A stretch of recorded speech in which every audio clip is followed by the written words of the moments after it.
Хороша закуска, квашеная капустка. И подать не стыдно, и съедят не жалко. Друзья, мира и здоровья всем. Как вы поняли, сегодня мы будем квасить капусту. Вот у нас тут 8 килограмм капусты, 400 грамм моркови, каменная соль, не йодированная, обычная, сахар, ну и приспособление для шинковки капусты. Первое — это нож, второе — тоже такой нож для шинковки. Вот такая шинковочка, но ею я не буду пользоваться, она очень тонко нарезает. И вот такая шинковочка регулируемая, старенькая, уже много лет отработавшая, но очень надежная. Так, для начала натрем морковку на крупной терке. Солить мы будем сухим способом, без воды. Для квашения лучше брать вот такую белокочанную капусту. Такая она приплюснутая. И при нажатии вот она похрустывает. Вот такую брать капусту не стоит, потому что она, во-первых, твердая и суховатая. Так, капусту разрезаем. Можно на 2 части, можно на 4. Кому как удобно. Мне достаточно на 2 части. Начинаем шинковать. Вот таким образом. Капуста получается не сильно тонкая, но и не толстая. Как раз такая, как нужно для квашения. Ну вот, капустку я нашинковал. Здесь у меня 2 килограмма. Вот у меня два таких тазика мерных. Я их вот так вот насыпаю. И получается здесь 2 килограмма. Там 2 килограмма, тут 2 килограмма. Еще 2 килограмма натрем. На это количество капусты на 2 килограмма я беру 3 чайных ложки с горкой соли. Так, для того, чтобы кто хочет знать граммовки, вот давайте сделаем так. Взвесим вот такие полные ложки с горочкой. 1, 2, 3. Получается, ну, где-то 48-50 грамм. И 1 ложечку сахара.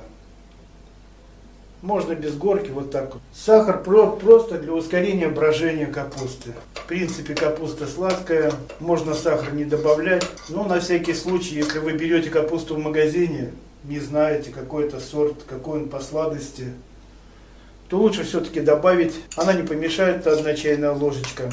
Моркови добавляем, ну, на 2 килограмма где-то 100 грамм. Сейчас замерим, сколько это будет 100 грамм.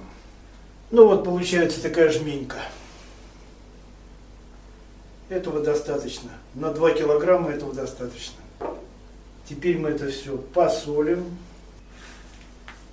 и перемешаем.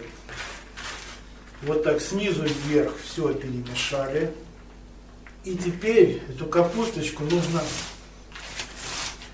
вот так вот пожать, пожамкать. Вот мы ее отжали. Она такая сочная капустка. И теперь эту капустку мы будем выкладывать вот в такое 10-литровое ведерко. На одно ведерко выложим вот такие капустные листья.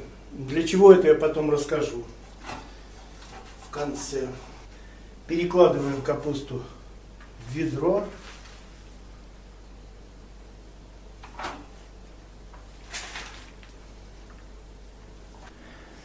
Так, вот мы переложили эту капусту, первую партию, в ведро.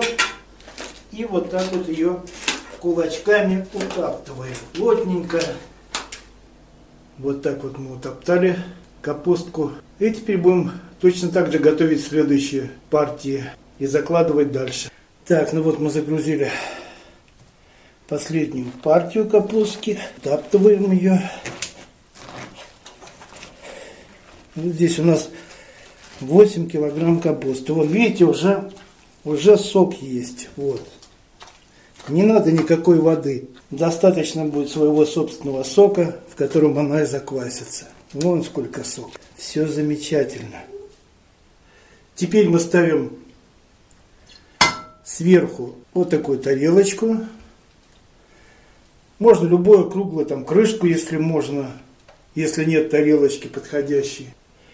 И сверху сюда устанавливаем гнет. Ну, 3-литровую банку с водой достаточно. И оставляем минимум на 3-4 дня. Ну, в зависимости от того, какая температура будет в помещении, где находится капуста. И каждый день нужно открывать и прокалывать. Прокалывать чем-нибудь круглым и вот так вот до самого дна. Вот так вот до самого дна прокалываете.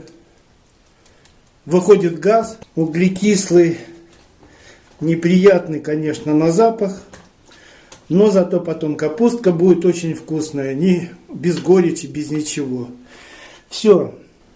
Так, ну вот прошло почти 2 суток, появилась пенка, значит идет процесс брожения, значит все хорошо. Снимаем гнет.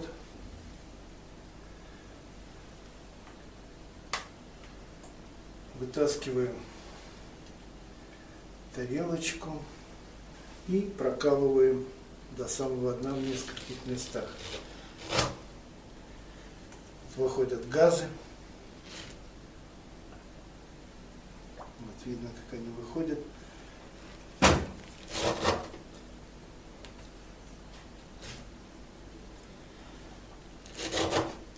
Прокалываем в нескольких местах.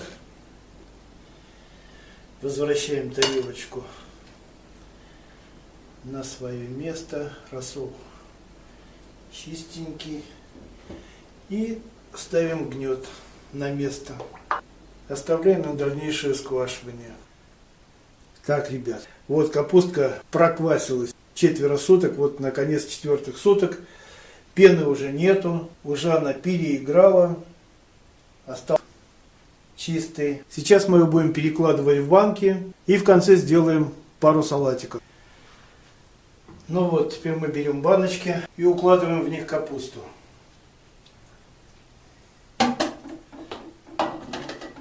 Баночки предварительно нужно вымыть, можно простерилизовать, но я не стерилизовал, помыл с содой хорошо, высушил. Все, капусту вот так вот натрамбовываем, чтобы нигде не было воздуха внутри.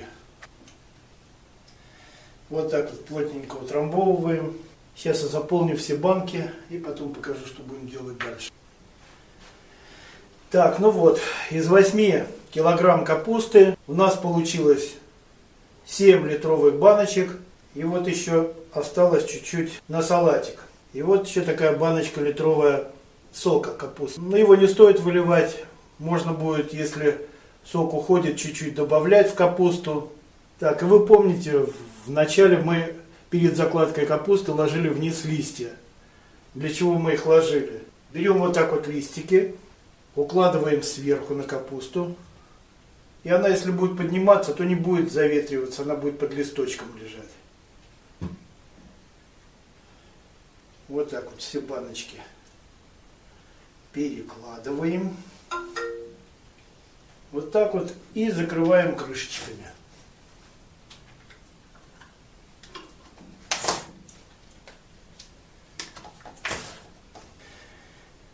Все, теперь эту капустку ставим в холодное место, на балкон, в подвал, в холодильник. Ну и сейчас я вам покажу пару салатиков из квашеной капусты. Так, итак, нарезаем лучок, нарезаем соломочкой. Так, этот лучок у нас пойдет в базовый салат. Лучок у нас белый, салатный, стерлинг. Можно добавлять красный, ялтинский. Так, ну осталось добавить только растительное масло. И в принципе этот салатик уже готов. Кто-то добавляет яблоки, кто-то добавляет тмин, кто-то огурчики. Почему я не добавлял с самого начала в капусту ничего? Потому что у всех разный вкус. Кто-то не любит с тмином, кто-то не любит с клюквой, кто-то не любит с огурчиками. Так что этот салат базовый, а дальше уже каждый, кому что нравится. Как говорится, на вкус и цвет. Кругом одни друзья. Так, в один салатик мы нарежем огурчик.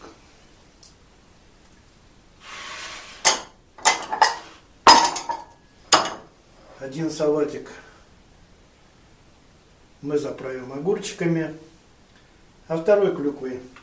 Заливаем все это маслом растительным по вкусу. Это прекрасная закуска как на будний стол, так и на праздничный. Очень вкусно.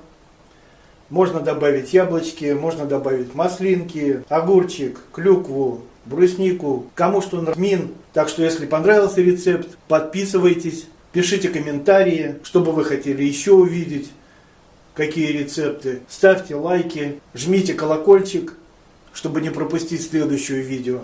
Приятного вам аппетита. Пока.